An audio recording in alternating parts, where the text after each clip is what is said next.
So dear students, very good evening. I am Naeem Mohammed from Aligarh University, faculty member of AMU. Now today we are going to deal with the remaining topics of chapter number 1 to complete this chapter in all respect. So this chapter is here before you. Let me do the spotlight function. Done. Now, welcome to Expert Faculty Zone Class-Based Studies. Chapter 1, Evolution and Fundamentals of Business. Business as you all know very well, हमने business पहले ही पढ़ा था. Business क्या है? Economic activity है जिसमें हम प्रोडक्शन करते हैं, प्रोक्योरमेंट करते हैं गुड एंड सर्विसेज का, मार्केट में सेल आउट करते हैं और उससे प्रॉफिटेबिलिटी जनरेट करते हैं. हमें दो चीजें होती हैं, एक तो हम प्रॉफिट अर्न कर रहे होते हैं on one hand, on the other hand v satisfy the human wants. Human wants होती है, लोगों को कुछ चीजों की मार्केट में जरूरत होती है जो हम प्रोड्यूस करते हैं या हम प्रोक्योर करते हैं और मार्केट में सप्लाई कर देते हैं. प्रोक्योर करना मीन्स परचेज करना, प्रोडक्शन मींस बनाना. किसी चीज को मैन्युफैक्चर करते हैं तो कहलाता है प्रोडक्शन. बनाते हैं हम, निर्माण करते हैं. और कोई चीज हम प्रोक्योर करते हैं, मार्केट में वन प्लेस से परचेज किया और अनदर प्लेस पे सप्लाई कर दिया, it is called the trade. तो कुल मिला के हमारा बिजनेस हो जाता है. We do these activities with the motive of earning profit. Now features of business. Business के फीचर्स क्या होते हैं, कैरेक्टरिस्टिक्स क्या होते हैं? The very first one, it is an economic activity. Business जो होता है वो economic activity होता है, means जो भी हम कर रहे होते हैं business activity, it is all done in order to earn profit. Business activities are performed to earn profit. So it is an economic activity. यहाँ पैसे का involvement है. Unlike other activities like patriotic activities जहाँ पर पैसा involve नहीं होता, जहाँ पर हम देश के लिए करते हैं, जहाँ पर हमें एक आत्म की संतुष्टि होती है. कल्चरल एक्टिविटी, अपने कल्चर को जिंदा रखने के लिए हम एक्टिविटीज करते हैं, वो सारी नॉन इकोनॉमिक एक्टिविटीज होती हैं, बदले पैसा नहीं मिलता. But here in business it is an economic activity. Since we get money we earn money. Point number 2, production और procurement of goods and services. हम क्या करते हैं? प्रोडक्शन करते हैं या प्रोक्योरमेंट करते हैं. प्रोडक्शन मीन्स चीजों को बनाना, प्रोक्योरमेंट मीन्स परचेज करना. हम या तो प्रोडक्शन करते हैं, गुड्स एंड सर्विसेज को मैन्युफैक्चर करते हैं, या फिर हम प्रोक्योरमेंट करते हैं, कहीं ना कहीं से परचेज करते हैं और उसे आगे हम सप्लाई कर देते हैं in the market. Third feature of business is regularity. हम बिजनेस जो भी कर रहे हैं, whatever business we have, we use to do it on regular basis. हम डेली बेसिस पर बिजनेस जाते हैं और बिजनेस की एक्टिविटीज परफॉर्म करते हैं. ऐसा नहीं है कि अपनी मर्जी से कभी जा रहे हैं कभी नहीं जा रहे हैं, ऐसा नहीं होता. On daily basis we use to go to the office or store or factory. Regularly we visit our business place in order to perform, to continue this economic activity. अपनी मर्जी पे नहीं चलता है, आज चले गए कल नहीं गए, ऐसा नहीं होता. नेक्स्ट इज प्रोडक्शन और selling of goods and services. हम क्या करते हैं? प्रोडक्शन भी करते हैं और सेलिंग भी करते हैं. एक जगह मैन्युफैक्चरिंग कर रहे हैं तो दूसरी जगह हम मार्केट में सेल आउट भी कर रहे हैं. खाली प्रोडक्शन तो कोई फायदा नहीं होता. If we are producing the goods in a factory, we must sell the same in the market. Market में सेल करना कंपलसरी है. जब तक मार्केट में सेल आउट नहीं करेंगे तब तक हमें प्रॉफिट जनरेट नहीं होगा. इसलिए हम दोनों एक्टिविटीज परफॉर्म करते हैं, production and selling of goods in the market to earn profit. Profit तभी जनरेट होगा जब मार्केट में गुड्स को या अपनी प्रोड्यूस को सेल आउट कर देंगे. Until and unless it has not been sold, we can't generate revenue. Next is profit earning. Profit earning क्या है हमारे लिए? क्या है प्रॉफिट अर्निंग? जो हमें सामान से प्रॉफिट अर्न होता है. हाँ, प्रॉफिट अर्न करना क्या है ये हमारे लिए? पैसा हम कमा रहे हैं, प्रॉफिट जनरेट कर रहे हैं, क्या है ये हमारे लिए? Business. Reward. Reward. Reward for taking risk. हमने बिजनेस किया. हर कोई बिजनेस नहीं करता है. एलाइट क्लास बिजनेस करती है. सिर्फ वो लोग बिजनेस करते हैं जिन्हें अपने ऊपर कॉन्फिडेंस होता है. वो लोग बिजनेस करते हैं जिनको लगता है कि वो चला पाएंगे. हर कोई बिजनेस नहीं करता है क्योंकि हम यहाँ पर रिस्क ले रहे हैं. अगर हम जॉब करते हैं तो हम बहुत ही फ्री होते हैं, फ्री माइंडेड, कोई टेंशन नहीं, कंपनी चले या ना चले, प्रॉफिट हो लॉस हो, हमें हमारी सैलरी मिलनी है समय पर। We are concern with our salary only. यहाँ पर ऐसा नहीं होता बिजनेस में, हमें 10 तरह के रिस्क लेने होते हैं, हमें बाहर भी जाना होता है, टूर भी करने होते हैं, मैन्युफैक्चरिंग प्रोसेस भी देखना होता है, मार्केटिंग भी खुद देखनी होती है, फंड्स भी हमें प्रोक्योर करने होते हैं, और फिर फंड्स को इन्वेस्ट भी करना होता है, और फिर देखना भी होता है कहाँ पर कितना पैसा इन्वेस्ट करना है, मींस प्लानिंग करनी होती है। फिर हमें कॉम्पीट भी करना होता है कॉम्पिटिटर्स से मार्केट में। तो उससे क्या होता है, कॉम्पीट करने से अगर हमारे मार्केट स्ट्रेटजी हमारी अच्छी नहीं है तो हमारे कॉम्पिटिटर्स जो है वो ज्यादा मार्केट शेयर ले जाते हैं। जब वो ज्यादा मार्केट शेयर ले जाएंगे तो हमारी प्रॉफिटेबिलिटी रिड्यूस हो जाएगी, या हमारा प्रोडक्ट जो रखा हुआ है, मैन्युफैक्चर वो रखा है, वो बिक नहीं पाएगा मार्केट में। जब बिकेगा नहीं तो शायद हो सकता है एक्सपायर भी हो जाए। तो ये ड्रॉबैक्स होते हैं, इसलिए हम प्रॉफिट अर्निंग पे जाते हैं, हम रिवॉर्ड लेते हैं, हमारा मोटिव होता है प्रॉफिट अर्न करना, तो हम रिस्क ज्यादा से ज्यादा लेते हैं जिससे कि हमें रिटर्न में प्रॉफिट ज्यादा से ज्यादा जनरेट हो जाए। So it is the reward for our activities. Uncertainty, business totally uncertain होता है। अनसर्टेन क्यों होता है? Business is uncertain since the risk is attached with the business. Risk होता है हर तरफ, पैसा इन्वेस्ट किया डूब गया तो क्या होगा, मैन्युफैक्चरिंग कर ली, मार्केट में सेल आउट नहीं कर पाए तब क्या करेंगे, ट्रांसपोर्ट कर रहे हैं गुड्स को, रास्ते में जो है while in transit goods damage हो गया तब क्या करेंगे, फैक्ट्री में आग लग जाएगी तब क्या करेंगे, दुश्मन बहुत सारे होते हैं वो लोग नुकसान पहुंचा देंगे तब क्या करेंगे। In all the cases the business is attached to various types of risk. Risk क्या होता है, रिस्क को कैसे डिफाइन करेंगे?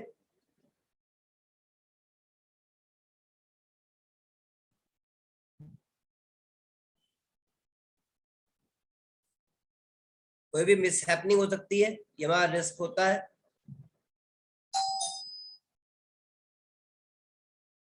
Certain events are there which occur and adversely affect our business. These are called risk. The business is surrounded by various types of risk. बहुत सारे तरह तरह के रिस्क होते हैं। कौन कौन से रिस्क होते हैं? जैसे फॉर एग्जाम्पल नेचुरल रिस्क होते हैं। नेचुरल रिस्क कौन से होंगे?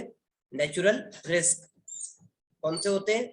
जब फायर लग जाती है यस। और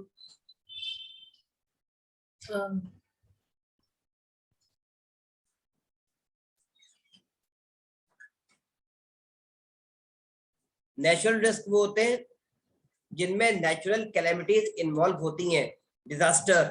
जैसे उत्तराखंड में डिजास्टर आया था कुछ साल पहले, पहले आई थी, जिसमें क्या हुआ था, जितने लोग यहाँ से हमारे ब्रदर्स एंड सिस्टर्स गए हुए थे उत्तराखंड साइड में बद्रीनाथ केदारनाथ दर्शन करने के लिए, वे लोग वहीं पे फंस गए थे।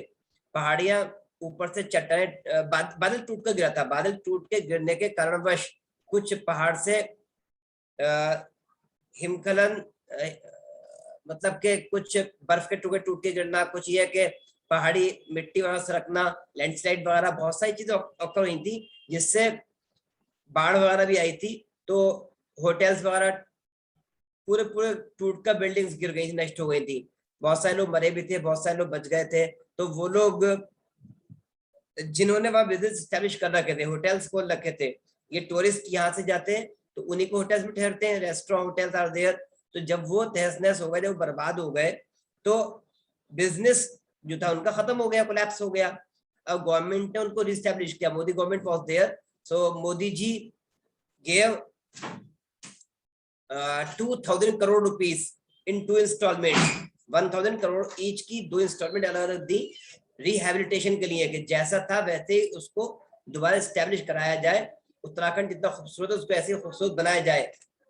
और गवर्नमेंट के अलावा, मतलब सेंट्रल गवर्नमेंट के अलावा स्टेट गवर्नमेंट ने वो फंडिंग की और रेस्क्यू पर लगाया अपने आर्मी वगैरह को, फोर्सेस को। तो बिजनेस तो कोलैप्स हो ही गया था, रीस्टैब्लिश करने में, रीबिल्ड करने में समय तो लगता है, कम अज कम 1 साल तो लगेगा। कितना भी आप पैसे वाले अच्छे से बिजनेस को स्टैब्लिश कर लें, but it will take at least 1 year. अगर 1 साल लगेगा तो 1 साल में आपका पैसा जितना वहां पर डूब गया, दैट हैज गॉन। तो वहां प्रॉब्लम क्या है आपकी, कि you are attached with the risk. अब 1 साल आप बिजनेस नहीं कर सकते, business is attached, directly attached with the business, so at least 1 year you cannot do any production services, you cannot do any production of goods or services, आप कुछ नहीं कर सकते। तो 1 ईयर के लिए तो आप गए मार्केट से आउट हो गए, और तब तक हो सकता है कोई और मार्केट में इमर्ज हो जाए और वो आपका मार्केट शेयर ले जाए।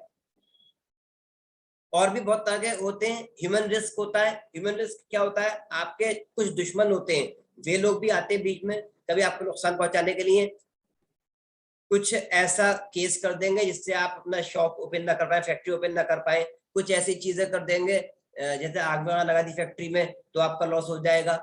कुछ आपके एनवायरमेंटल रिस्क होते हैं, कुछ आपके पॉलिटिकल रिस्क होते हैं, इश्यूज होते हैं, पॉलिटिकल राइट हो गए आपके सिटी में तो आपका बिजनेस जो है वो अफेक्टेड हो जाता है।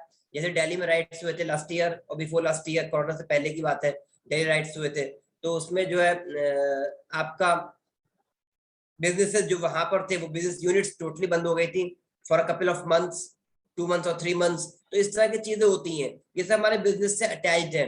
हमारे घर में कोई फंक्शन होता है तो बिजनेस हमारा बंद होता है, हमारे घर में किसी की डेथ हो जाती है तो बिजनेस बंद होता है। तो हर तरह से बिजनेस जो है वो अफेक्टेड होता है।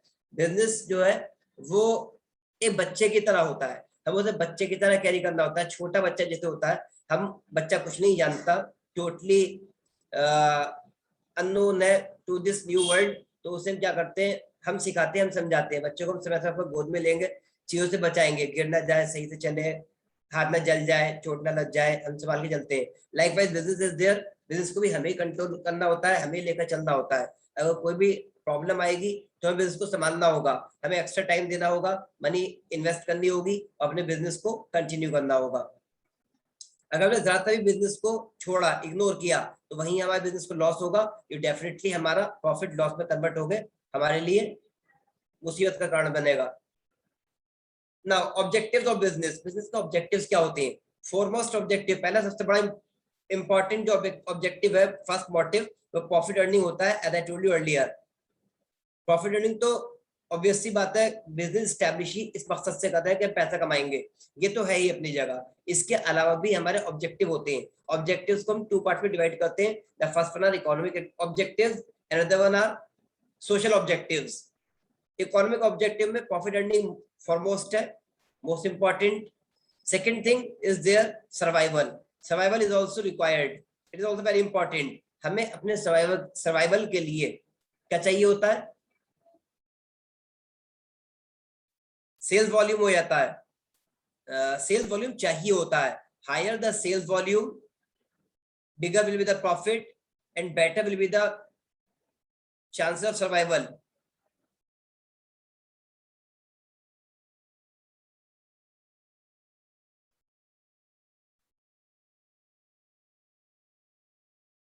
आपको सिर्फ क्या करना होता है, निरंतर गुड्स प्रोड्यूस करने होते हैं, कस्टमर्स को अप्रोच करना होता है, न्यू मार्केट आपको एक्सप्लोर करनी होती है, कस्टमर बनाने होते हैं, गुड मार्केट में सोल्ड आउट करने होते हैं। गुड्स सोल्ड आउट करते हैं तो अल्टीमेटली आपकी प्रॉफिटेबिलिटी बढ़ जाती है। आज आपका गुड्स प्रोडक्शन हो रहा है और गुड्स सप्लाई हो रहा है दिल्ली में, आपने पूरा दिल्ली कवर कर रखा है, तो सिर्फ दिल्ली से ही काम नहीं चलेगा, आपको अदर स्टेट्स में भी जाना पड़ेगा अपने गुड्स की डिमांड बढ़ाने के लिए। तो आप क्या करेंगे, you will have to move out of Delhi, आपको बाहर के टूर करने होंगे, आपको लोगों को अपने साथ जोड़ना होगा, आपको आसपास के सराउंडिंग स्टेट्स में एंट्री लेनी होगी, जैसे Haryana, Punjab, Uttar Pradesh and Himachal Pradesh are there, Rajasthan is there. इन सभी स्टेट्स में जाकर आपको अपने प्रोडक्ट्स को लॉन्च करना होगा। इनकी लॉन्चिंग के बाद इनका कुछ ना कुछ इनकी डिमांड आएगी, आप मार्केट शेयर कैप्चर करेंगे। जैसे जैसे मार्केट शेयर कैप्चर होगा, आपको प्रोडक्शन बढ़ाना होगा, प्रोडक्शन प्रोसेस आपको हायर करना होगा, इंक्रीज करना होगा, प्रोडक्टिविटी ज्यादा होगी तो आपका सेल वॉल्यूम बढ़ेगा, सेल वॉल्यूम बढ़ेगा, अल्टीमेटली प्रॉफिट बढ़ेगा। जब प्रॉफिट बढ़ेगा तो आपका पैसा आएगा जिससे आप सर्वाइव करेंगे मार्केट में। मार्केट में सर्वाइव करने के लिए पैसा ही चाहिए होता है, प्रॉफिट ही चाहिए होता है। अगर आपको लॉस हो जाए तो आपका मन खट्टा हो जाएगा, आप सोचेंगे बिजनेस में लॉस हो रहा है, मेरे को बिजनेस नहीं करना। कब तक आप लॉस बियर कर लेंगे? 1 month, 2 month, 6 month, 1 year, not more than that. इससे आप सबर नहीं कर सकते। हर कोई पैसा कमाने के लिए बैठा होता है मार्केट में, पैसा अपना डुबोने के लिए कोई नहीं आता है। तो अल्टीमेटली आप सोचेंगे तुम्हारा डूब रहा है, उल्टा जो कमाया वो भी जा रहा है हाथ से, तो आप इसको वाइंड अप करेंगे। इसलिए हमें फोकस करना होता है प्रॉफिटेबिलिटी पे। Next is growth. Again the same concept, though the word is different, word अलग है बिल्कुल, पहला प्रॉफिट अर्निंग था, दूसरा सर्वाइवल था, सब अलग अलग है। तीसरा ग्रोथ है, सिनोनिम्स नहीं है, टोटली डिफरेंट है, लेकिन सभी प्रॉफिट पे ही डिपेंड है, प्रॉफिट पे ही बेस्ड है। जब आपकी प्रॉफिटेबिलिटी ज्यादा होगी, अर्निंग ज्यादा होगी, तो इस प्रॉफिट को आप रीयूज करेंगे, प्रॉफिटेबिलिटी को ही आप रीयूज करेंगे in order to develop your business. आप अपने बिजनेस को डेवलप करने के लिए यही प्रॉफिट्स यूज करने जा रहे हैं। बिजनेस की ग्रोथ और डेवलपमेंट जो भी है, पहले भी डिस्कस किया था, ग्रोथ, डेवलपमेंट, मॉडर्नाइजेशन, डाइवर्सिफिकेशन, ये सारी चीजें पैसे से होती हैं। तो पैसा ही आपको चाहिए, पैसा कहां से आएगा? प्रॉफिट से। इसलिए आपको हर हाल में प्रॉफिट जनरेट करना है। ग्रोथ कैसे होगी? आप अपने बिजनेस को बड़ा कीजिए। आपकी एक शॉप थी, अपना शोरूम बना लीजिए, गोडाउन अलग बनाइए, जिससे कि शोरूम पे सिर्फ डिस्प्ले हो और गोडाउन से माल उठाकर आप कस्टमर को दे सकें। उसके बाद ये दोनों चीजें हो गई। इसके बाद आपका बिजनेस और बढ़ रहा है, पैसा और आ रहा है, प्रॉफिटेबिलिटी फिर भी आपकी बढ़ रही है, तो आप क्या करेंगे? सेम सिटी में, विद इन द सिटी, आप दूसरी ब्रांच स्टैब्लिश कर देंगे, न्यू ब्रांच स्टैब्लिश कर देंगे। जब न्यू ब्रांच स्टैब्लिश हो जाएगी तो क्या होगा? आपकी प्रॉफिटेबिलिटी डबल हो जाएगी। आपको फायदा ये होगा, आपका ट्रांसपोर्टेशन कॉस्ट बच जाएगी, आप कस्टमर्स तक इजीली अप्रोच कर पाएंगे, कस्टमर्स को भी अपना पेट्रोल खर्च करना नहीं पड़ेगा, उनके भी डोर स्टेप पे आपको उनको चीज मिलेगी। सपोज आप जो है, पहले आपका बिजनेस था ओल्ड दिल्ली में, तो अब आप अपनी ब्रांच खोलेंगे न्यू दिल्ली में। अब न्यू दिल्ली भी बहुत बड़ा है, डिफरेंट एरियाज आर देयर। आपने खोला अगर मंगोलपुरी में, आपको चाहिए लाजपत नगर में, फिर आपको चाहिए ओखला में, बहुत बड़ा दिल्ली है, तो आपको कम से कम 10 ब्रांचेस चाहिए एक ही शहर में। तो प्रॉफिटेबिलिटी जितनी होगी उतनी बिजनेस की ग्रोथ होगी। आप न्यू ब्रांचेस स्टैब्लिश करते जाइए और बिजनेस आगे बढ़ाते जाइए। जैसे दिल्ली में अग्रवाल स्वीट्स है, हर इलाके में जाता है अग्रवाल स्वीट्स, कहीं भी देख लीजिए अग्रवाल स्वीट्स है, हर जगह है। तो डिपेंड करता है, जितना प्रॉफिट होगा उतनी शॉप आप खोलेंगे, स्टोर खोलेंगे, जितने स्टोर खोलेंगे उतना कस्टमर सेटिस्फाई होगा। कस्टमर चाहता है डोर स्टेप पे चीज मिल जाए, तो आपको हर लोकेलिटी में जाना होता है। प्लस इससे फ्री ऑफ कॉस्ट पब्लिसिटी होती है। जब हर जगह दुकान दिखाई देगी तो इंसान सोचेगा बहुत बड़ा बिजनेस है, बहुत अच्छा बिजनेस है, हर जगह इसकी ब्रांच है, यानी बिजनेस चलता ही होगा। कोई ये नहीं सोचेगा कि आपने उधार लेके बिजनेस शुरू किया, या आप कितने कर्जे में हैं, या कितने शेयर होल्डर्स हैं, या कितने लोगों का पैसा लगा है, या लॉस होता है या नहीं होता है, या खर्चे कितने आते हैं, डजंट मैटर एट ऑल। भले ही आप खर्चे करते हो महीने के 5 करोड़ रुपए और खुद कमाते हो 50 लाख रुपए, पर कस्टमर या जनरल पब्लिक की निगाह में एक इमेज हो जाएगी कि कम से कम 2-4 करोड़ तो महीने कमाई लेते होंगे, तभी तो इतनी ब्रांचेस चला रहे हैं। तो ये कोई नहीं देखता आपके घर में क्या आ रहा है, ये देखते हैं आप कमा कितना रहे। अब कमाकर आपने रेंट पे कर दिया, इलेक्ट्रिसिटी बिल दे दिए, स्टाफ की सैलरी दे दी, गवर्नमेंट को टैक्सेस दे दिए, ये सारे भी तो कमाने के बाद ही किया, ये सारी चीजें तो वो सब मैटर करती हैं। इसलिए प्रॉफिट हमेशा होना चाहिए। Now the social objective of business, business के सोशल ऑब्जेक्टिव भी इंपॉर्टेंट है। सोशल क्या होते हैं? सोशल कौन से हुए? सोसाइटल। सोसाइटी के लिए आप क्या करेंगे? ये तो आपने तो अपने लिए कर लिया। जो इकोनॉमिक ऑब्जेक्टिव्स थे, ये आपके बिजनेस के सेल्फ ऑब्जेक्टिव्स थे, ये तो आप अपने लिए कर रहे हैं। ये आपका यहाँ पर सेल्फ है, अपने अंदर से अंतरात्मा की बात आ रही है, पैसा कमाओ पैसा कमाओ, या तो पैसे की चाहत है। अपने लिए बिजनेस कर रहे हैं, अपनी फैमिली के लिए कर रहे हैं। आज कमाएंगे, खुद एंजॉय करेंगे, कल को दुनिया को छोड़कर जाएंगे तो बच्चों के लिए या अपनी वाइफ के लिए छोड़कर जाएंगे, ऑब्वियसली बात है। तो समाज के लिए क्या किया? गवर्नमेंट ऑफ इंडिया कहती है समाज सुधारो, समाज को बेहतर बनाओ। समाज को बेहतर बनाने के लिए समाज के लिए कुछ करना होगा। समाज के लिए कैसे करेंगे? समाज के लिए तब हम करेंगे जब हमारे पास कुछ होगा, पैसा होगा, प्रॉफिट हम जनरेट करेंगे, अर्न करेंगे, हमारा सेल वॉल्यूम होगा, अच्छा सेल वॉल्यूम होगा, तो हम समाज के लिए कर सकते हैं। हम कैसे करेंगे? Social responsibilities are there which we have to perform. सबसे पहले ऐसी चीजें करेंगे जिसमें पैसा खर्च नहीं होता। फर्स्ट ऑफ ऑल हम वो एक्टिविटीज परफॉर्म करेंगे जहां पर अलग से पैसा खर्च नहीं होता, जैसे production and supply of quality goods. Very first and important thing is that we must produce the quality goods. India में क्या चलता है? बेसिकली वेरी कॉमन, हमारे यहाँ करप्शन बहुत ज्यादा है। Corruption is a very goods में क्या हाई क्या? स्टेज। करप्शन होने के कारण हम क्या करते हैं? एडल्ट्रेशन। एडल्ट्रेशन कल ही मैं खटाई लेकर आया था। खटाई जानते हैं? Sir yes. क्वालिटी गुड्स कौन से होते हैं? क्वालिटेटिव गुड्स, क्वालिटी वाइज अच्छे हो। अभी मैं खटाई लेकर आया मार्केट से। मैंगो होता है, कच्चा आम जो होता है उसको सुखा लिया जाता है धूप में, खटाई कहलाती है, जिसको पीसकर आमचूर पाउडर बनता है। तो उसमें जो खटाई लेकर आया साबुत वाली, उसके अंदर मार्बल पीसेस मिले। मार्बल पीसेस मिले और जैसे खटाई का शेप होता है सेम उसी शेप में थे, उसी साइज में थे, उसी कलर में थे मार्बल पीसेस। और मुझे देखकर ऑकवर्ड लगा, तो मुझे हजम नहीं हुआ कि ये खटाई है। तो मैंने उसको क्रश करके देखा विद हेल्प ऑफ टीथ, तो वो मार्बल पीसेस निकले। क्योंकि मुझे डाउट इसलिए हुआ क्योंकि जो खटाई होती है वो धूप में ड्राई हो जाने की वजह से सुकड़ सी जाती है, वो एकदम स्ट्रेट नहीं रहती। और मार्बल पीसेस जो स्ट्रेट रहेंगे वो सुकड़ नहीं सकते हैं, ऑब्वियस सी बात है। तो मैंने फिर भी क्रश करके देखा, डाउट को क्लियर करने के लिए क्रश किया टीथ से, तो वो पाउडर में कन्वर्ट हो गया। तो ये क्या है? आपका एडल्ट्रेशन है, मिलावट। मिलावट से क्या होता है? दुकानदार, बिजनेसमैन, ये लोग क्या करते हैं? एक्स्ट्रा प्रॉफिट जनरेट कर लेते हैं, एक्स्ट्रा प्रॉफिट जनरेट कर लेते हैं।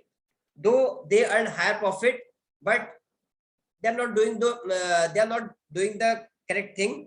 They are dishonest and anti-social elements who are there in the market. इनके लिए गवर्नमेंट ने एजेंसीज बना रखी हैं और government used to send them behind the bars, but they take the advantage of our system. System का advantage ले लेते हैं लोग। हमारा सिस्टम क्या है? हमारा सिस्टम पूरा ही करप्ट है। तो ये लोग कहीं ना कहीं कुछ ना कुछ ले देकर छूट जाते हैं, बेल मिल जाती है। इस वजह से corruption is there at a high rate. Corruption को हम टोटली अवॉइड कभी नहीं कर सकते। जो चीज एक बार आ गई, इंट्रोड्यूस हो गई, वो हो गई हमेशा के लिए। नेगेटिव चीजें बहुत तेजी से फैलती हैं, ये नेगेटिव चीजें हैं। And generation to generation multiply होती हैं, डुप्लीकेट होती हैं। अब बच्चे ने सीख लिया फादर से, मेरे फादर इस चीज में मिलावट करके बेचते हैं, तो बच्चा भी वही चीज करेगा। वो पिताजी से और 2 हाथ आगे निकलेगा, पिताजी से और ज्यादा मिलावट करेगा। ये मैंने जिंदगी में पहली बार देखा कि खटाई में मिलावट होती है। अब तक मिर्च में देखते थे, अब तक काली मिर्च में देखते थे, अब तक धनिया में देखते थे मिलावट होती है, अपनी आंखों से देखा था। ये फर्स्ट टाइम देखा कि खटाई मिलावट निकली। एमवे कंपनी आप जानते होंगे, अमेरिकन कंपनी है एमवे कंपनी। मैं गुड्स परचेज करता था, 2 बार मेरे साथ ऐसा हुआ कि एमवे कंपनी के गुड्स परचेज करने में जब कोरियर घर पर आया तो उसमें से प्रोडक्ट्स मिसिंग थे। मैंने 2 बार कंप्लेंट की, वीडियोस वगैरह उसकी बनाई, तो मैनेजमेंट ने सॉरी भी बोला और वो चीजें प्रोवाइड भी की। लेकिन वो कमी उनकी नहीं थी, बेसिकली कोरियर कंपनी की कमी थी। कोरियर कंपनी, कोरियर मैन जो होते बीच में चोरी कर लेते हैं। इसलिए कुछ लोग ऐसे भी होते हैं। आप कभी भी कोरियर बुक करेंगे तो वहां पर लिखा होता है, जब आपको स्लिप मिलेगी उस पर लिखा होता है, ये सारी चीजें मेंशन होती हैं कि do not send ornaments, cash, check or valuables. We do not take accept any liability, we do not take any guarantee.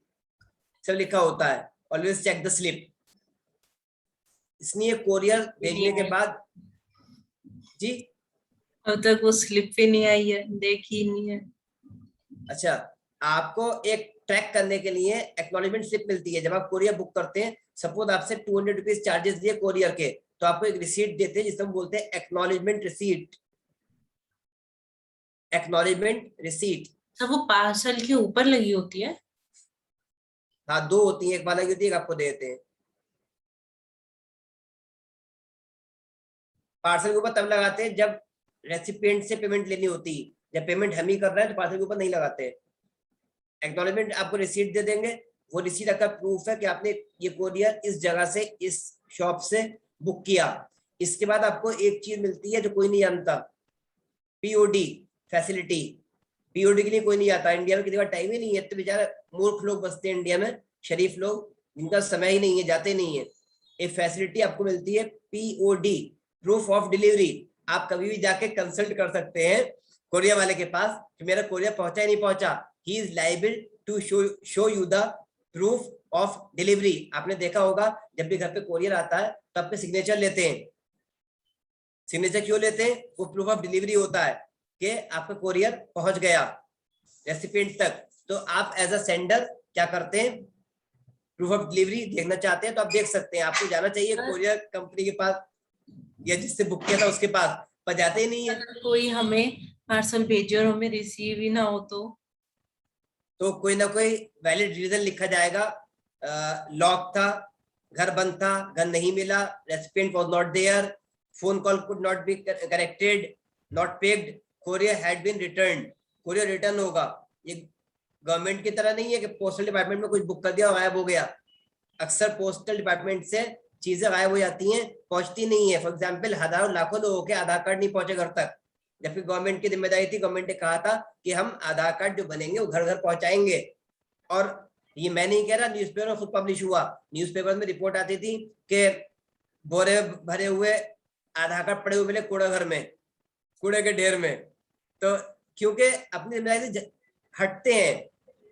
Government sector में क्या होता है, गवर्नमेंट सबसे बड़ी गलती करती है कि इंसान को, इंडियंस को परमानेंट जॉब देती है। परमानेंट जॉब देने से क्या होता है, लोग क्या होते हैं, उनके हाथ पैर में जंग लग जाती है, वो सोचते हैं परमानेंट जॉब लग गई, अब तो काम करो या मत करो, सैलरी घर पर आ रही है, so did not take any pain. तो पोस्टमैन काहे को अपने घर सामान पहुंचाएगा, क्या जरूरत पड़ी उसको, जब उसको सैलरी मिल रही बिना पहुंचाए तो क्यों पहुंचाएगा, बेवकूफ है क्या। कुछ लोग पहुंचाते हैं बाकी नहीं पहुंचाते, ऐसे ही होता है। तो इसलिए कुरियर वगैरह, इसलिए जो है आपके आधार कार्ड कूड़े पड़े मिलते हैं। हाँ, जिस चीज में उसको फायदा मिल रहा होता है, इनाम के तौर पर बख्शिश मांगते हैं आपसे। जैसे आपका पासपोर्ट लेकर आया तो आपसे बख्शिश पैसा मांगते हैं इनाम के तौर पे।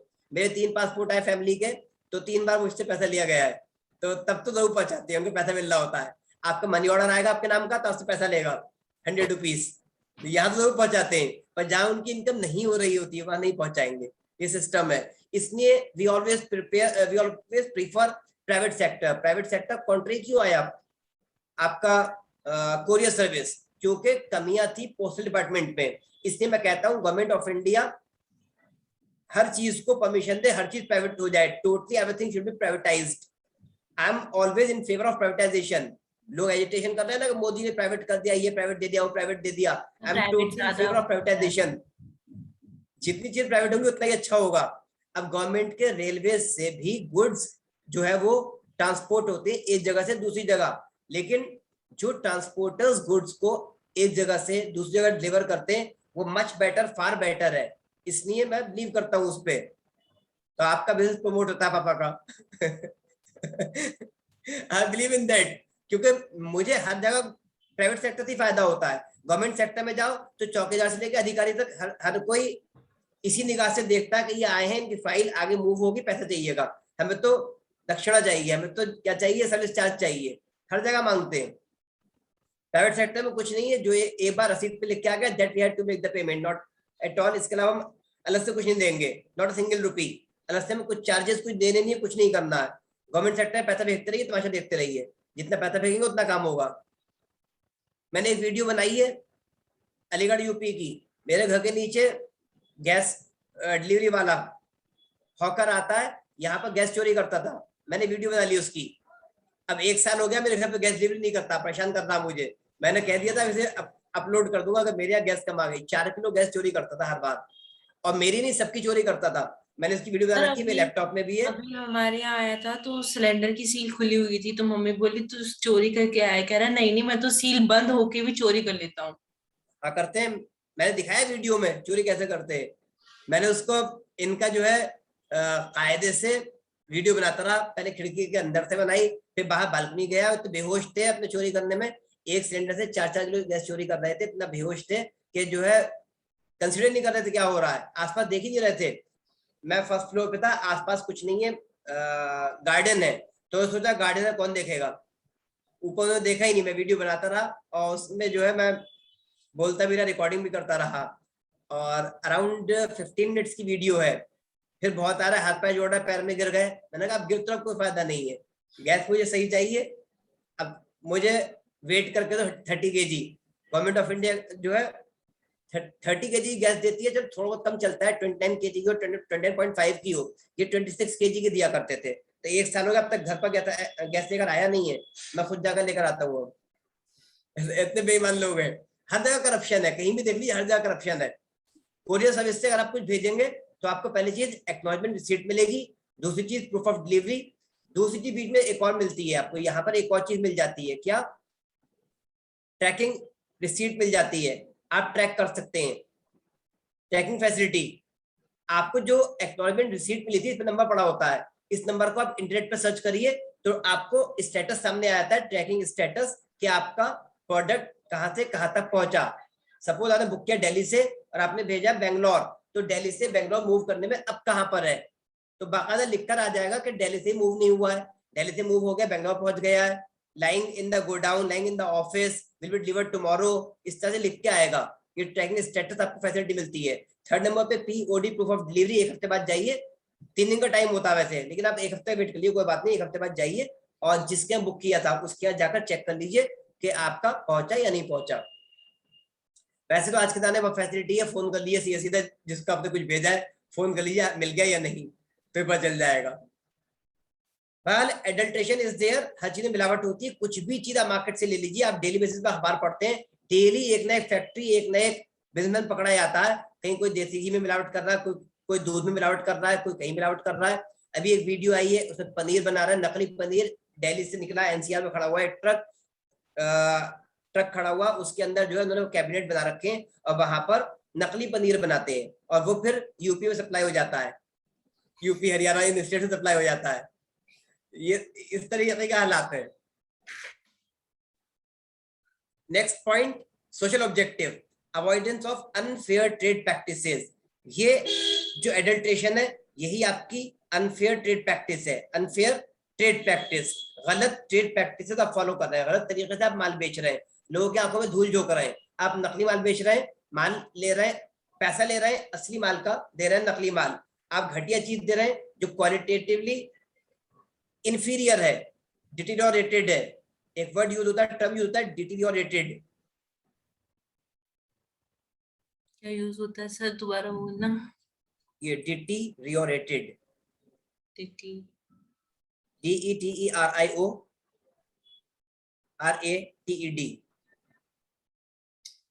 Inferior quality, inferior quality goods ये सप्लाई करते हैं मार्केट में, inferior quality goods market supply कर देते हैं, पैसा देते हैं पूरा। तो ये क्या है, समाज के लिए नुकसानदेह, ऐसे समाज को, सोसाइटी को नुकसान होता है। तो इस तरह की ट्रेड प्रैक्टिसेस फॉलो नहीं करनी चाहिए बिजनेसमैन को। Another social objective, business must provide employment opportunities. Generation of employment is a social responsibility for the corporate sector.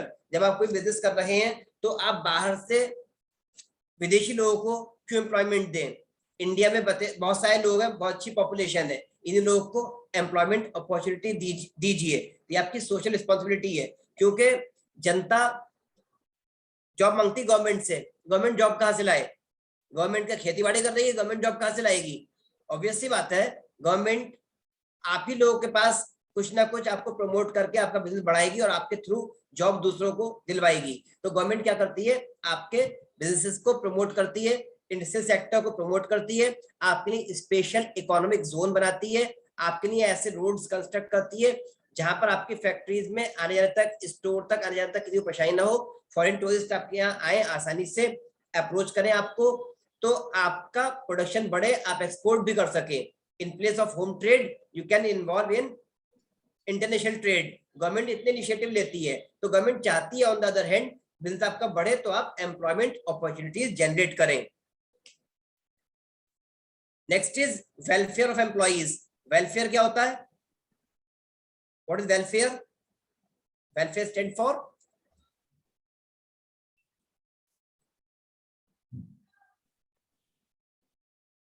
Welfare में क्या करेंगे आप?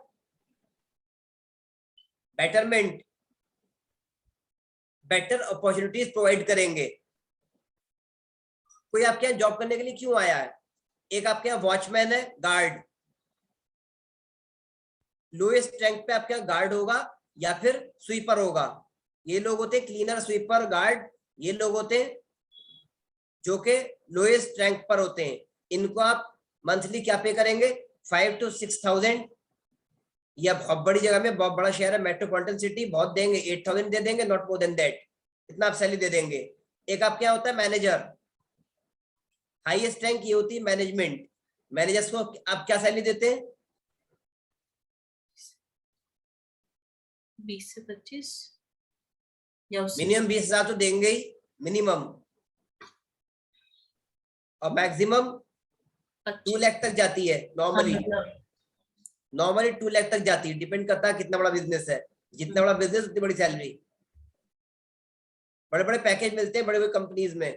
Even MNC multi national company जो होती है, जिसे हम आगे पढ़ेंगे बिजनेस स्टडीज में, मल्टी नेशनल कंपनी में आप बहुत बड़े बड़े पैकेजेस देते हैं, आप करोड़ में ही पैकेज दे देते हैं, इट डिपेंड्स। तो ये हमने किसी का नाम क्यों लिया, हम यहाँ पर किसी को हर्ट नहीं कर रहे गार्ड स्वीपर कह के। हम यहाँ पर क्या कहना चाह रहे हैं कि हमें वेलफेयर देखना होता है। जो आपका मैनेजर है उसे आप सबसे पहले फाइनेंशियल टर्म्स में इतना ऑब्लाइज कर रहे हैं, 50,000 rupees, 1 lakh rupees, 2 lakh rupees per month salary दे रहे हैं। गार्ड को आपने क्या किया, अंडर रेटेड कर दिया, 5,000, 6,000, 8,000 सैलरी दे दी। मैनेजर की सैलरी इंक्रीज करेंगे, अगर 10% भी इंक्रीज हो गई, 1 लाख की सैलरी है, 10% इंक्रीमेंट दिया तो 10,000 पर मंथ सीधा बढ़ गया। इतनी तो टोटल सैलरी में नहीं है गार्ड की, उसका भी इंक्रीज करेंगे 500 रुपए। जितना टाइम मैनेजर देता है उतना ही टाइम गार्ड देता है। फर्क कितना है, मैनेजर एक स्किल्ड पर्सन है, गार्ड जो स्किल्ड नहीं है। मैनेजर पढ़ा लिखा है, गार्ड पढ़ा लिखा नहीं है। सिर्फ इतना सा कारण है कि इतना बाइफर्केशन है। तो इतना तो नहीं होना चाहिए। इससे नुकसान क्या हो रहा है, इससे प्रॉब्लम क्या आ रही है सोसाइटी में? अगर हम इतना वेरिएशन करते हैं सैलरीज में, तो इससे सोसाइटी में क्या फर्क आ रहा है? पता नहीं।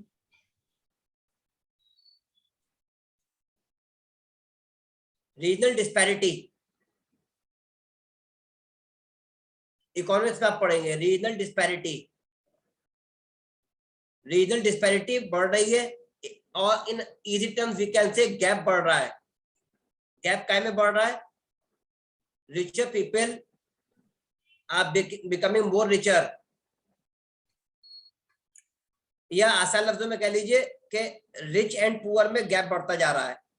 रिच एंड पुअर में गैप बढ़ता जा रहा है। Richer people are becoming more and more richer while the poor are becoming more and more poor. गरीब जो है नीचे की तरफ जा रहा है और मालदा ऊपर की तरफ जा रहा है। आज की डेट में आपने कॉमनली मार्केट में सुना होगा, आवाजें आ रही होंगी सोसाइटी से कि मुकेश अंबानी और अडानी, ये लोग इंडिया पे राज कर रहे हैं और इन लोग की संपत्ति बहुत बढ़ रही है। हाँ सर, कॉमनली सुना होगा, हर घर में ये जिक्र होता है आजकल। जब से बीजेपी गवर्नमेंट आई 2014 से ये लोग बोलते हैं, हालांकि मैं नहीं मानता। मैं कहता हूँ कि जो जितना कर रहा है उतना आगे बढ़ रहा है। सिंपल सी बात है, आपकी कंपनी करेगी आपकी आगे बढ़ेगी, मेरी कंपनी वर्क करेगी मेरी कंपनी आगे बढ़ेगी। सिंपल सी बात है। प्रोजेक्ट लीजिए, बिजनेस करिए। गवर्नमेंट किसी का हाथ पकड़ कर रोक नहीं रही है, गवर्नमेंट ने किसी को स्टॉप नहीं किया आगे बढ़ने से।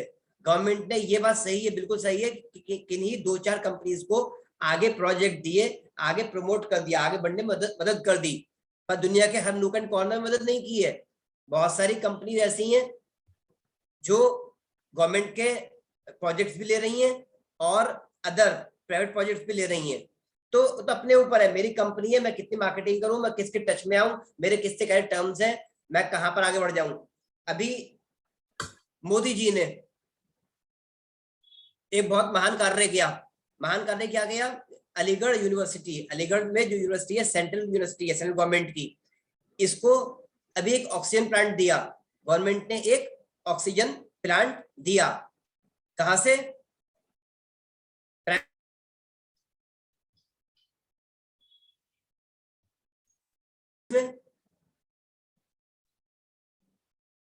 कोरोना में डेथ हुई थी because of lack of oxygen. तो जो ये ऑक्सीजन प्लांट दिया,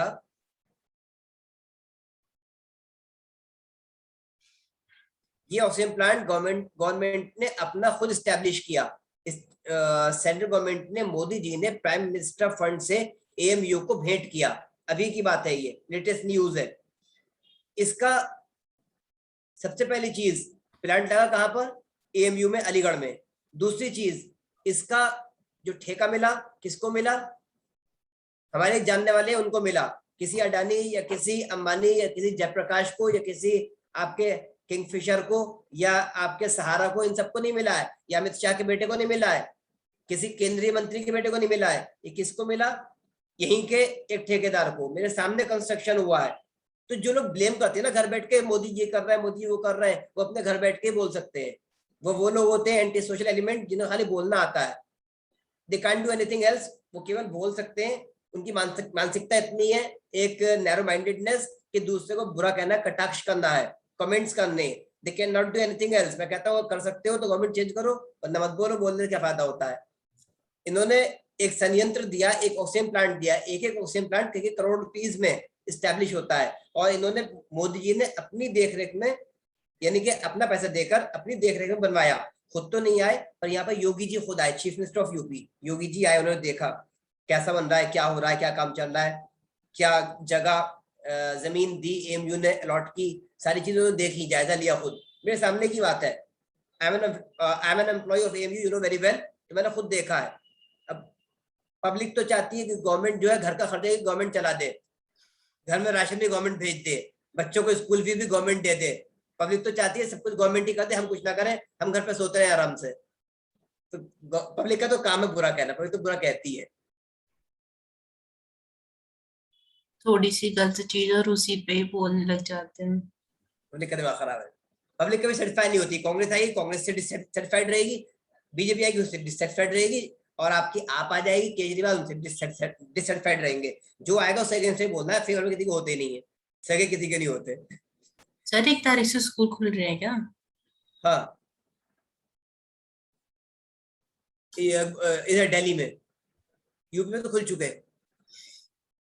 वेलफेयर ऑफ एम्प्लॉइज आपको कैसे करना है, वेलफेयर के लिए हम क्या करेंगे, for the betterment of employees, हम इनकी लाइफ को बेटर बनाएंगे। कैसे बेटर बनाएंगे, क्या कर सकते हैं आप एम्प्लॉइज के लिए?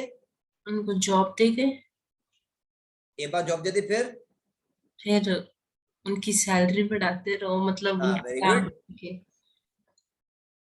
जॉब दे दी तो वो एम्प्लॉय बने। जब एम्प्लॉय बन गए तो अब उनको चाहिए enhancement in salary, increment in salary, salary enhance करिए, बढ़ाइए, सैलरी बढ़ाइए, जितने आप बढ़ा सकते हैं सैलरी उनकी बढ़ाइए, क्योंकि प्रॉफिटेबिलिटी आपकी बिजनेस की बढ़ रही है। कैसे? एम्प्लॉय स्टाफ की वजह से। स्टाफ काम नहीं करेगा, बिजनेस नहीं बढ़ेगा। आप अकेले थोड़ा काम कर रहे हैं, you have multiplied your hand by paying money to the poor people. आपने गरीब लोगों को नौकरी दी, रोजगार दिया, अपनी जेब से पैसा दिया, उन्होंने काम किया, उनकी वजह से आपके हैंड्स मल्टीप्लाई हुए, तो आपने प्रोडक्शन करके मार्केट में सेल आउट किया। आपके 2 हाथ हैं, 2 हाथ से कितना प्रोडक्शन कर लेते हैं? आपको मार्केट में देना 1000 यूनिट और देना है 2 दिन में। 2 दिन में 1000 यूनिट कैसे बनाएंगे जब आपके पास 300 लोग फैक्ट्री में होंगे काम करने वाले? तो तब आप जाके 1000 यूनिट बनाएंगे, मार्केट में सेल आउट करेंगे। तो इस स्टाफ की वजह से आपके पास पैसा आता है, इसलिए इनको enhancement in salary from time to time और फ्रॉम ईयर बाय ईयर आपको जो है सैलरी में एनहांसमेंट इंक्रीमेंट देना चाहिए। इसके अलावा फेस्टिवल ऑफर देने चाहिए, फेस्टिवल बेनिफिट्स, फेस्टिव बेनिफिट्स, लोगों के अपने जो भी फेस्टिवल्स हैं उसमें बेनिफिट दें। आम तौर पे लोग क्या करते हैं, अगर हमारा फेस्टिवल क्रिसमस है तो क्रिसमस पे साल में एक बार गिफ्ट बांट देंगे। अरे भैया, जिसकी दिवाली है दिवाली पैसे की जरूरत होती है, क्रिसमस पे नहीं होती। क्रिसमस पे क्या करेगा? जिसको ईद मनानी है उसको ईद पे पैसा चाहिए, 5-5, 10-10 हजार रुपए ईद बढ़ जाते हैं। कपड़े पहनना अलग है, मिठाई खाना अलग है, ये तो खाली वो होते हैं बच्चों को दे दी जाती है घर में, डिस्ट्रीब्यूशन ऑफ मनी, कैश चलता है कॉल्ड ईदी। तो वो पैसा कहां से लाएंगे? आप बांट रहे हो क्रिसमस डे पे, it is of no use. आपने कह दिया सेंटा क्लॉज आता है देके जाता है, what, how can I wait for Santa Claus on the day of Eid? तो अपना फेस्टिवल होता है, उस पर जरूरत होती है। तो उनके फेस्टिवल का ख्याल रखिए जिनका फेस्टिवल है, और उनको फेस्टिव बेनिफिट दीजिए। उनको फेस्टिव बेनिफिट में क्या क्या आता है, कई चीजें आती हैं, जैसे फेस्टिवल पे उनको ऑफ रखिए, छुट्टी दीजिए, वो अपने घर रहे, सेलिब्रेट करें फैमिली के साथ, फर्स्ट थिंग। सेकंड थिंग, उनको गिफ्ट दीजिए, फेस्टिवल का गिफ्ट। और क्या दे सकते हैं फेस्टिवल पे? बोनस दे सकते हैं, बोनसेस वगैरह मिलते हैं, प्रमोशन वगैरह मिलते हैं, ये फेस्टिवल के टाइम पे होता है बेसिकली। सबसे बड़ी चीज, कुछ दो या मत दो, कोई बोनस मत दो, कोई सैलरी में इंक्रीमेंट मत दो, फेस्टिवल पे कुछ मत दो, एडवांस सैलरी दे दीजिए। अपनी सैलरी से कम कपड़े बनाने का एम्प्लॉय अपने बच्चे के, जो बेचारा गार्ड है 6000 रुपये महीने कमा रहा है, उसको बच्चों के लिए कपड़े चाहिए, वो वेट करेगा महीना खत्म हो जाए तब मैं कपड़े परचेज करूं। एडवांस सैलरी दीजिए जिससे वो टाइमली अपने बच्चों के कपड़े बना सके। These are the things which we can do for our staff. इसके अलावा क्या होता है, एनहांसमेंट सैलरी हो गया, फेस्टिवल बेनिफिट हो गए, इसके अलावा और क्या हो सकता है, हम स्टाफ को क्या क्या दे सकते हैं, प्रमोशन दीजिए, प्रमोशन क्या होगा, प्रमोशन से रैंक बढ़ेगी, रैंक बढ़ेगी तो सैलरी बढ़ेगी। सर अगर कोई गार्ड है तो उसकी प्रमोशन क्या होगी? सुपरवाइजर बना दीजिए, 10 गार्ड उसके अंदर में रहेंगे, डे शिफ्ट का सुपरवाइजर, नाइट शिफ्ट का सुपरवाइजर बना दीजिए। इसके अलावा अगर आप शिफ्ट वाइज काम करवा रहे हैं, रोटेशनल जॉब करवा रहे हैं, तो इसमें उन्हें बेनिफिट दीजिए। कैसे आप देंगे बेनिफिट्स, एक्स्ट्रा बेनिफिट दीजिए। नाइट जॉब ज्यादा टफ होती है, लोग समझते हैं रात में सोना होता है, जॉब करना ही क्या होता है, ऐसा नहीं होता है, जॉब पे जागना होता है, काम करना होता है।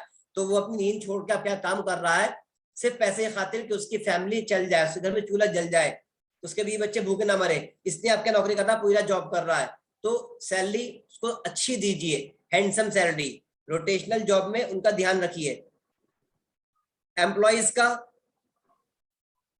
ESI इंश्योरेंस करवाइए।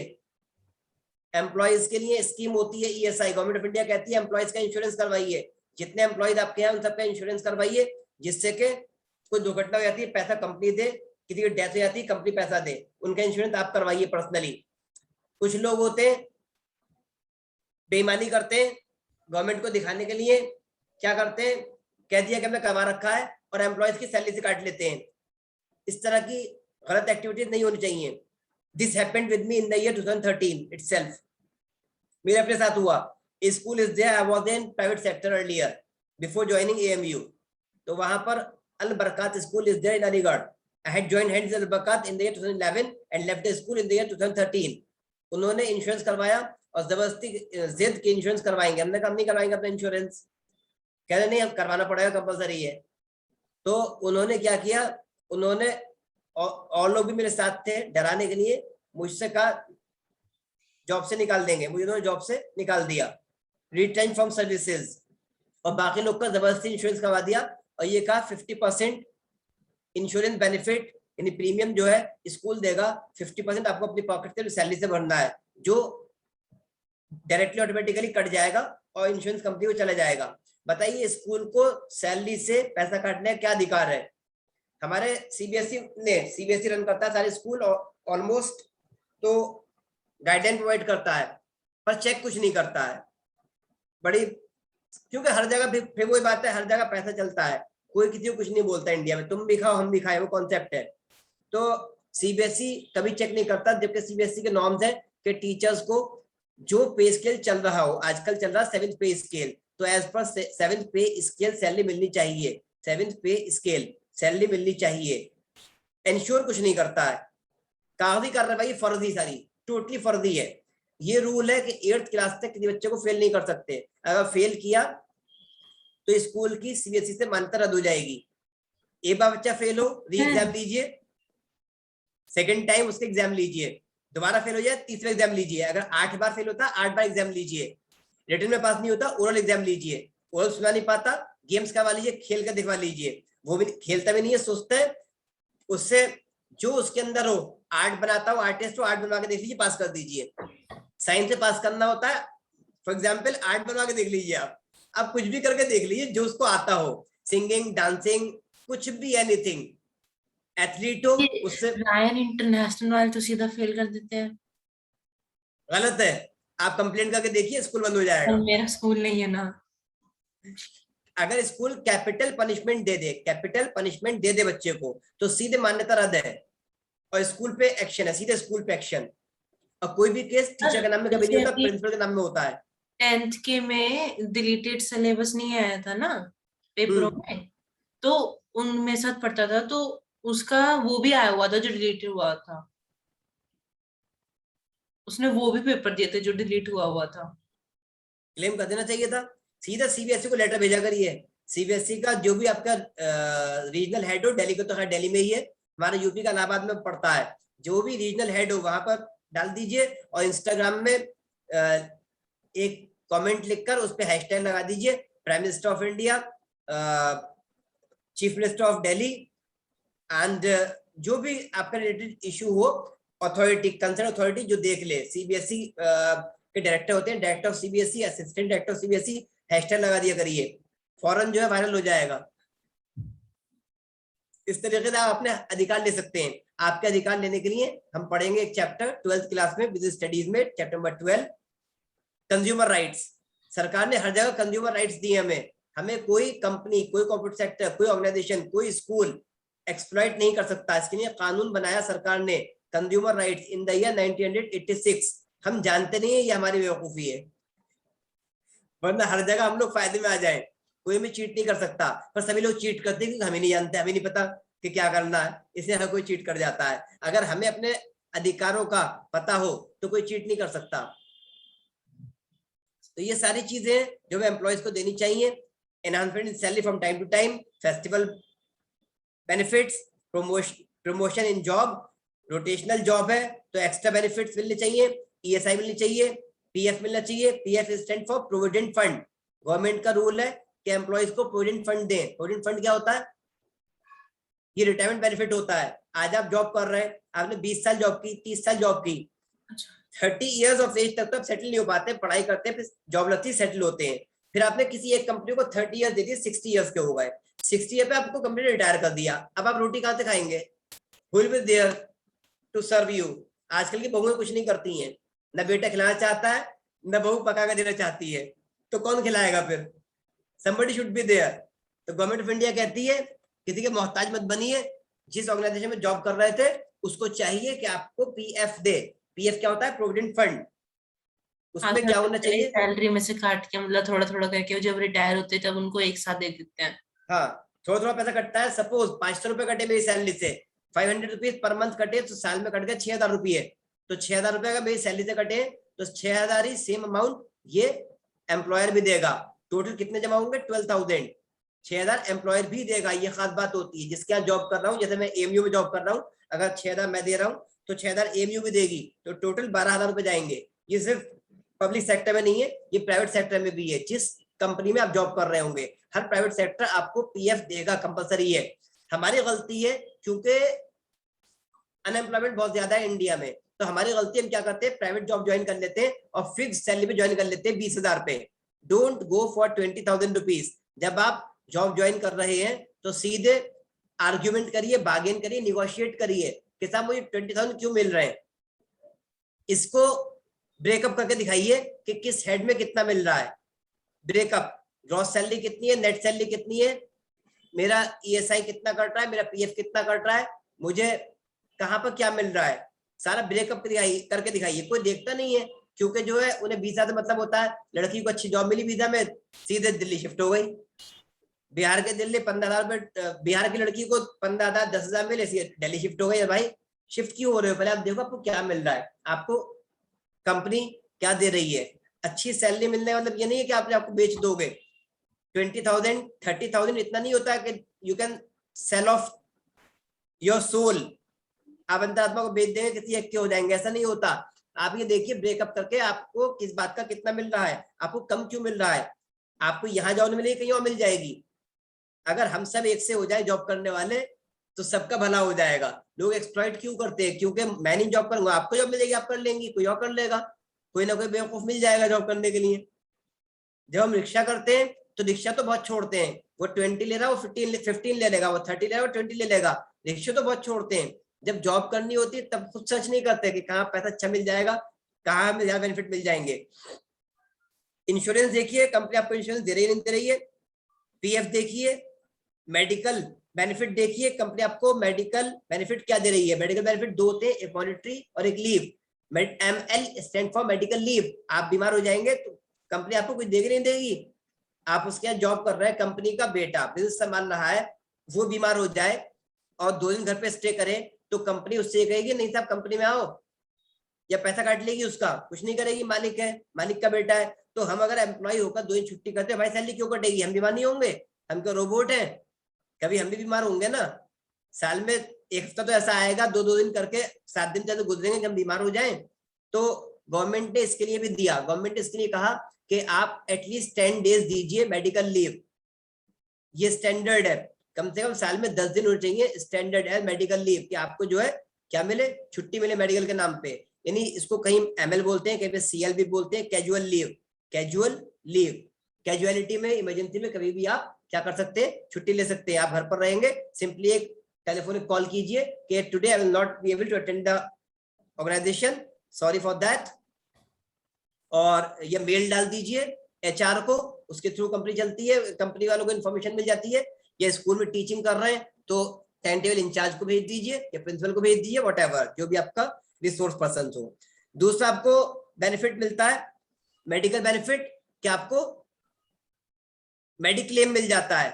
आपने जो खर्चा किया, आप मेडिकल में हॉस्पिटल में एडमिट रहे, आपकी दवाई का खर्चा हुआ, डॉक्टर की fees, x ray, ultrasound, this and that whatever, वो सारे आप बिल्स क्लेम कीजिए हॉस्पिटल से, और वो सारे कंपनी को लगा दीजिए, कंपनी उसमें हेल्थ बेनिफिट आपको देगी। इस तरीके से होता है और होना चाहिए। ऐसी जॉब मिले, जॉब करिए, तो लात मारिए जॉब को, अपना बिजनेस करिए, अपनी कंपनी खोलिए, 100 लोगों को एम्प्लॉयमेंट दीजिए, अच्छा पैसा कमाइए। तो कंपनीज को बहुत कुछ देना चाहिए एम्प्लॉयज के वेलफेयर के लिए। अगर एम्प्लॉयज का वेलफेयर नहीं करेंगे तो एम्प्लॉयज की सैलरी बेहतर कैसे होगी या लाइफ कैसे बेटर होगी। तो एम्प्लॉयज के बेटरमेंट के लिए आपको चाहिए कि टाइम टू टाइम उनको आप देखें, वर्कआउट करें। Another important aspect is community service. इसके अलावा कम्युनिटी के लिए क्या कर रहे हैं, community for the public as a whole, for the society, आप सोसाइटी के लिए क्या कर रहे हैं,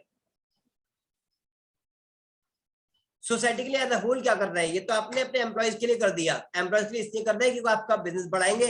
जब आप उनको तनख्वाह देंगे तो आपका काम अच्छा करेंगे, काम अच्छा करेंगे, प्रोडक्शन ज्यादा होगा, प्रोडक्शन होगा तो सेल होगी, सेल होगी तो प्रॉफिट होगा, तो फिर अपना ही हो गया। समाज के लिए क्या हुआ, समाज के लिए आप लोगों के लिए क्या कर रहे हैं, आम जनता के लिए। सर वो जो काम कर रहे हैं वो बाकियों के लिए तो कर रहे हैं। एक तो एम्प्लॉयमेंट जनरेशन हो गया, आपने आम जनता को एम्प्लॉयमेंट दे दी। आपने इसमें कोई क्राइटेरिया नहीं रखा कि मैनेजर का भांजा आएगा कि मेरा भतीजा आएगा, ऐसा नहीं रखा। ओपन फॉर ऑल, एम्प्लॉयमेंट सबके लिए। तो ये हो गया। और क्या बोल रहे हैं आप, काम कर रहे हैं तो किसी के लिए तो कर रहे होंगे ना, कंपनी के लिए कर रहे हैं, लेकिन वो जो काम करके दे रहे हैं वो किसी और को ही तो दे रहे होंगे। ठीक है, अच्छी बात है, मान लिया, लेकिन कहीं ना कहीं इसमें कंपनी का बेनिफिट है। खैर ये तो फॉरमोस्ट ऑब्जेक्टिव है, मान लिया एम्प्लॉयमेंट हम देंगे। एम्प्लॉयमेंट के अलावा आम जनता को सबको फायदा पहुंचे, एज अ होल पूरी सोसाइटी को हम क्या करेंगे, रोड साइड प्लांटेशन कर सकते हैं। किसी भी शहर में जहां पर हमारी फैक्ट्री वगैरह है, वहां पर म्युनिसिपल कॉर्पोरेशन होगी, उनको फंडिंग करके हम क्या बनवा सकते हैं, सड़कों पे डिवाइडर बना सकते हैं, स्ट्रीट लाइट लगा सकते हैं, प्लांटेशन करवा सकते हैं। ये पब्लिक के लिए होता है, होना चाहिए। एनजीओ बहुत सारी चल रही हैं सोसाइटी में। एनजीओ के through, non governmental organisation, private organisation है, इनको फंडिंग करके हम क्या करवा सकते हैं, एजुकेशन पे पैसा लगा सकते हैं, हेल्थ चेकअप कैंप लगवा सकते हैं, आम जनता को फायदा पहुंचा सकते हैं किसी भी तरीके से। हम स्पॉन्सर कर सकते हैं, अच्छे स्कूल में जाके स्पॉन्सर कर सकते हैं कि स्कॉलरशिप टेस्ट करवाइए अपने स्टूडेंट्स को जो पुअर फैमिली से बिलोंग करते हैं। हम किन्हीं 2 बच्चों को स्कॉलरशिप देंगे, मीन्स की स्पॉन्सरशिप देंगे। 1 लाख रुपए साल फीस होती है, ज्यादा कितनी फीस होती है, 50,000 रुपए साल, 1 लाख रुपए साल, 2 बच्चों का 2 लाख रुपए साल हुआ। 2 लाख रुपए हम दे देंगे स्कूल को, 2 बच्चे पढ़ जाएं। समाज से 2 बच्चे, गरीब बच्चे जो गरीब जगह से आते हैं, गरीब घरों से आते हैं और पढ़ने बहुत अच्छे महत्वाकांक्षी हैं, टैलेंटेड हैं, लेकिन उनकी टाइम पे फीस जमा नहीं हो पाती है, उनके पेरेंट्स इस लायक नहीं है, वो ट्यूशन पढ़ा के पढ़ रहे हैं या वो खुद मजदूरी करके पढ़ रहे हैं। ऐसे बहुत सारे बच्चे होते हैं। इनफैक्ट ज्यादातर लोग इसी बैकग्राउंड से आते हैं, किसी भी सेक्टर में हो, गरीब का बच्चा पढ़ के दिखाता है आमतौर पे। कहीं भी देख लीजिए, किसी भी सेक्टर में हर कामयाब आदमी ऐसे ही होता है। Abraham Lincoln, ex president of America, train में अखबार बेचा करते थे। मोदी जी को लोग कमेंट करते हैं कि ये करते थे, वो करते थे, आज देखो आज क्या करते हैं, कुछ करके ही ना आज कुछ किया। मैं तो कहता हूँ मोदी बन जाओ, एटलीस्ट बनो तो मोदी जैसे, बात तो तब है ना। खाली कमेंट करने कुछ नहीं होता, घर बैठ के कमेंट कर सकते हैं, दूसरे को बुरा कह सकते हैं, गालियां दे सकते हैं, बात तो तब है जब जाकर मुंह पर कहो किसी के कि न्यूज़पेपर बेच के ये बना है, चाय बेच के ये बना है। हाँ, मैं कहता हूँ तुम भी बन जाओ, तुम भी चाय पे जाओ, को शायद तुम्हारे में किस्मत जाए, तुम भी प्रधानमंत्री बन जाओ, किसी भी से जो बोलता है मेरे सामने बहस करता है, उससे मैं कहता हूँ कि उससे अच्छा इंसान मिलेगा नहीं। मैं तो कहता हूँ मेरी आयु, मेरी एज मोदी जी को लग जाए, कम से कम देश का भला तो कर रहे हैं। मेरे होने से देश का क्या भला हो रहा है? मोदी जी के होने से देश का भला तो हो रहा है।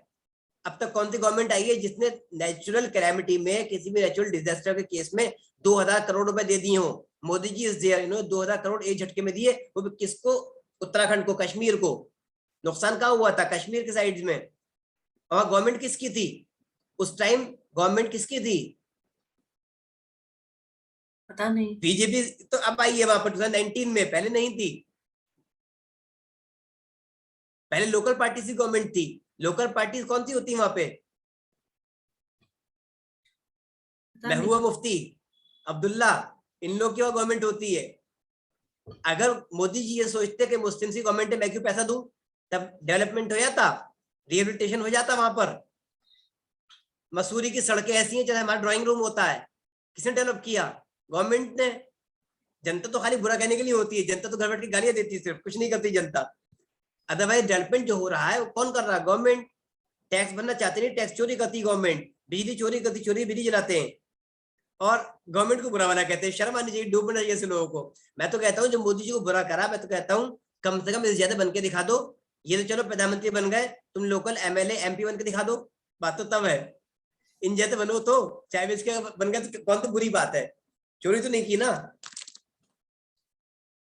एनीवे, कम्युनिटी सर्विस के लिए एनजीओ के साथ मिलकर हम एजुकेशन पे पैसा खर्च कर सकते हैं। जैसे फॉर एग्जाम्पल इंडिया के जितने नेशनल लेवल के प्रोग्राम चलते हैं, बहुत बड़ा हाथ होता है किसका? बिल गेट्स का। Bill and Melinda Gates foundation, bill और इनकी वाइफ थी Melinda, bill and Melinda Gates foundation. Bill Gates Microsoft company मालिक, ये अरबों खरबों रुपया भेजते हैं इंडिया और यहाँ पर हेल्थ प्रोजेक्ट्स पर पैसा खर्च करते हैं।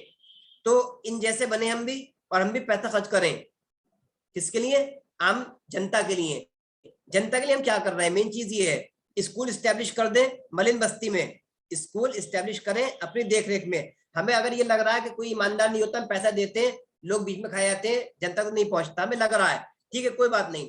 मलिन बस्ती में, गरीबों की बस्ती में स्कूल स्टैब्लिश कर लीजिए, 2-4 टीचर रखिए, सिंपली ग्रेजुएट और प्राइमरी एजुकेशन पढ़वा दीजिए, उन्हें केवल लिखना सिग्नेचर करना सिखा दीजिए और फिर स्किल डेवलप करिए उनके अंदर। किसी को कंप्यूटर कोर्स सिखा दीजिए, किसी को इलेक्ट्रिशियन बना दीजिए, किसी को वुड वर्क सिखा दीजिए, छोटे मोटे कोर्सेज सिखा दीजिए, किसी को पेंट वर्क सिखा दीजिए, पेंटिंग वगैरह। तो कल को वो कम से कम अपना काम तो कर सकेंगे, सेल्फ सफिशिएंट बनने जाएंगे, जॉब तो ढूंढनी नहीं पड़ेगी, कम से कम नौकरी तो करनी नहीं पड़ेगी, अपने अपने अपने परिवार का पेट तो पाल लेंगे, इतना तो कर सकेंगे ना।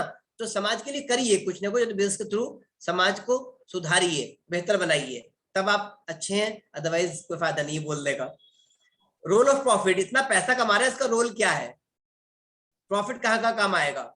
रिवॉर्ड फॉर रिस्क टेकिंग, जो आप रिस्क ले रहे हैं, सबसे पहली चीज रोल जो है प्रॉफिट का वो ये है, जो आपने रिस्क लिया है इसके बदले रिवॉर्ड मिल रहा है आपको प्रॉफिट। तो role of profit is, it is the reward for the risk which we have taken. Generate revenue for the owner, इससे हमारी पर्सनल इनकम हो रही है, being the owner of the business हमारे लिए रेवेन्यू जनरेट हो रहा है, हमारी अपनी इनकम हो रही है। Create fund for meeting day to day expenses and liabilities as well. Create fund, हमें फंडिंग चाहिए बिजनेस को चलाने के लिए, तो फंडिंग कहां से होगी? डे टू डे एक्सपेंसेस, इसे हम बोलते हैं working capital. Day to day expenses, इसे हम बोलते हैं वर्किंग कैपिटल। डेली बेसिस पर बिजनेस में थोड़ा बहुत पैसा चाहिए होता है। माल लेकर आया रिक्शा वाला, पेमेंट करेंगे 50 रुपीज, कहां से देंगे? इसे बोलते हैं वर्किंग कैपिटल। अलग से पैसा होता है शॉर्ट टर्म मीट आउट करने के लिए, डेली एक्सपेंसेस मीट आउट करने के लिए, कहलाता है वर्किंग कैपिटल। और जो लॉन्ग टर्म के लिए होता है हम बोलते हैं फिक्स्ड कैपिटल। पढ़ेंगे अकाउंट्स में, आगे आएगा। फिक्स्ड कैपिटल जो लॉन्ग रन में चाहिए होती है, वर्किंग कैपिटल जो डेली बेसिस पे चाहिए होती है ऑपरेटिंग साइकिल में। माल खरीदने के लिए पैसा चाहिए, पेमेंट करनी नकद, कहां से देंगे? वर्किंग कैपिटल चाहिए। पैसा कहां से आएगा? माल बेचेंगे पैसा आएगा, तो माल खरीद के लाएंगे, यहाँ तो पैसा आएगा। माल बेचेंगे तो पैसा आएगा, फिर माल खरीद कर लाएंगे, फिर बनाएंगे, फिर बेचेंगे। साइकिल है, ऑपरेटिंग साइकिल है, बिजनेस एक ऑपरेटिंग साइकिल है। लायबिलिटीज, शॉर्ट टर्म लायबिलिटीज होती हैं, हमने किसी उधार लिया, एक हफ्ते के लिए, एक महीने के लिए, पैसा वापस करना है, हमने गुड्स द्वारा उधार परचेज कर लिए, वो लायबिलिटी हमारी है। ये छोटी मोटी चीज है। ये हमारे क्रेडिटर्स होते हैं, उधार माल परचेज कर लिया, क्रेडिटर्स होते हैं, इनकी पेमेंट करनी होती है।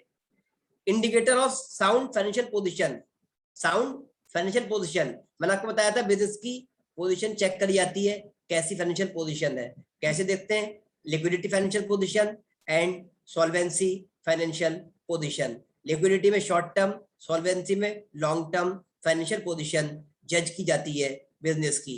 मुझे आपके बिजनेस को उधार माल देना है, मैं कैसे दूंगा, मैं आपको नहीं जानता आप कैसे हैं, और कितने भी आप अच्छे हैं, किसी का मन बिगड़ते समय नहीं गुजरता।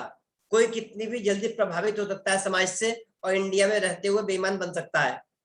किसी के माथे पे नहीं लिखा कि ईमानदार रहेगा, बेईमान कोई नहीं बन सकता। मैं कहता हूँ इंडिया में ईमानदार सिर्फ वो है जिसे बेईमानी का मौका नहीं मिला, वरना हर आदमी अपना ईमान बेचने को तैयार है इंडिया में। ऑल आर करप्ट, कुछ ही लोग ईमानदार होंगे। अब मैं अपने आप को कहता हूँ मैं ऑनेस्ट हूँ, लेकिन हो सकता है कि कहीं मुझे भी कभी कोई अपॉर्चुनिटी मिले और मैं भी अपॉर्चुनिस्टिक बन जाऊं, उसको अवेल करूं, तो ईमानदार कहाँ रहा। आज ही ईमानदार हूं ना, कल का क्या भरोसा है भविष्य में क्या होगा। इसलिए ईमानदार वो है जिसको मौका मिला बेईमानी करने का, फिर भी वो ईमानदार रहा। ईमानदार असल वो है, बाकी तो पैसा देख के, पैसे की चमक देख के हर कोई बिक जाता है, छोटे छोटा बड़े से बड़ा आदमी। तो यहाँ पर बिजनेस की फाइनेंशियल पोजीशन जज करने के लिए आपको क्या चाहिए होता है, प्रॉफिट। आप सिर्फ प्रॉफिट देखते हैं, प्रॉफिटेबिलिटी अच्छी है, दैट मीन बिजनेस की फाइनेंशियल पोजीशन अच्छी है। अगर हमें कंपनी में इन्वेस्ट करना होगा, उधार माल देना होगा, बिजनेस से उधार में डील करना होगा, तो हम सिर्फ बिजनेस की प्रॉफिटेबिलिटी देखेंगे, प्रॉफिटेबिलिटी क्या है, या बिजनेस के एसेट्स देखेंगे, या बिजनेस में कैपिटल इन्वेस्टेड देखेंगे, कैपिटल कितनी है। और ज्यादा देखना होगा डेप्थ में, तो लायबिलिटीज देखेंगे, कितनी लायबिलिटीज बाकी है जिनको ऑलरेडी पे करना है। एंड फाइनली गुडविल, बिजनेस की गुडविल अच्छी होती है प्रॉफिट के जरिए। तो मोस्ट इंपॉर्टेंट रोल जो प्ले करता है प्रॉफिट, वो ये दो है। एक तो हमारे लिए रिवॉर्ड है जो हम रिस्क ले रहे हैं, दूसरी चीज गुडविल। जितना प्रॉफिट ज्यादा होगा उतनी गुडविल अच्छी होगी, जितनी गुडविल अच्छी होगी उतने लोग हमसे जुड़ेंगे, जितने लोग हमसे जुड़ेंगे उतना ही माल बिकेगा और प्रॉफिट होगा। जैसे आज मैं आपसे पूछता हूँ कि आपने टी शर्ट वगैरह कहाँ से परचेज की, नॉर्मली स्टूडेंट मेरे कहते हैं बेवकूफ.com से। तो बेवकूफ.com पहले था नहीं, 5 साल से मौजूद, अभी सिर्फ 5 साल से मार्केट में आया है। असली में है या बेवकूफ.com, idiot.com मतलब इन इंग्लिश। बेवकूफ.com इज देयर, अभी 5 साल पहले स्टैब्लिश हुआ, टोटली ऑनलाइन बिजनेस है, ऑफलाइन नहीं करता। महंगा बेचता है, 300-300 रुपए, मतलब एक टी शर्ट होती है, टीज जो आती है 300 की, 250 की ऐसे आती है, इससे सस्ते में कुछ नहीं आता। लेकिन स्टूडेंट दीवाने हैं उसके, स्टूडेंट्स के लिए बहुत कॉमन है। क्यों? क्योंकि बच्चों को पैसे की वैल्यू तो होती नहीं है, उन्हें नहीं पता 300 क्या होते हैं, 200 क्या होते हैं।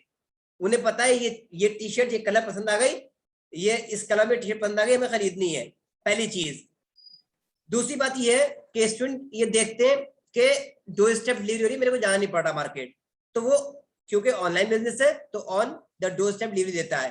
थर्ड इंपॉर्टेंट थिंग, वो स्टूडेंट्स को खुश करने के लिए छोटी मोटी चीज गिफ्ट देता है 2-2 रुपए की, जैसे कि फ्रेंडशिप बैंड देता है रबर वाला 2 रुपए वाला, बच्चे समझते हैं यार फ्रेंडशिप बैंड फ्री आ गया था।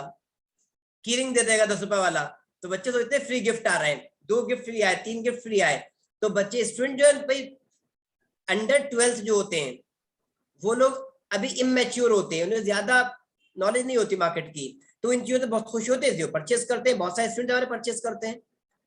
Anyway the chapter is over, in all respect, thank you, have a nice day. कोई क्वेश्चन आप पूछ सकते हैं।